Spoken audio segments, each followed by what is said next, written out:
நம்ம இன்றைக்கி வந்து பீட்ரூட் ரைஸ் எப்படி பண்ணுறதுன்னு பார்க்கலாம்.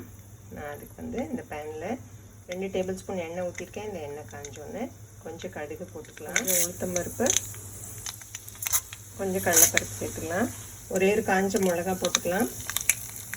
இதில் கொஞ்சம் நல்லா வெடித்தோன்னு நான் இங்கே வந்து ஒரு சின்ன வெங்காயம் கட் பண்ணி வச்சுருக்கேன், அதை சேர்த்துக்கலாம். கொஞ்சம் கருவேப்பிலை சேர்த்துக்கலாம். நான் இங்கே வந்து பீட்ரூட்டை வந்து இந்த மாதிரி சின்ன சின்னமாக கட் பண்ணியிருக்கேன். இதை வந்து இப்போ சேர்த்துக்கலாம். பீட்ரூட் வந்து கொஞ்சம் எண்ணெயில் கொஞ்சம் நல்லா வதங்கட்டும். பீட்ரூட் வந்து கொஞ்சம் நல்லா வதங்கிடுச்சு. நம்ம வந்து பீட்ரூட்டுக்கு கொஞ்சமாக உப்பு சேர்த்துக்கலாம். நான் இங்கே வந்து 3லேருந்து 4 டேபிள் ஸ்பூன் தேங்காய் பூ வச்சுருக்கேன், இதையும் சேர்த்துப்போம்.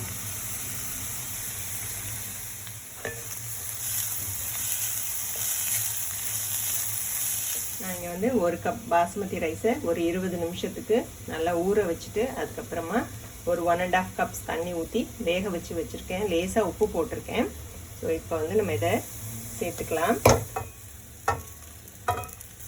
வந்து சாதம் ரொம்ப ட்ரையாக இருந்துச்சுன்னா ஒரு 2லேருந்து 3 டேபிள் ஸ்பூன் தண்ணி தெளிச்சுட்டு ஒரு 2-3 மினிட்ஸ்க்கு கிளறிக்கலாம்.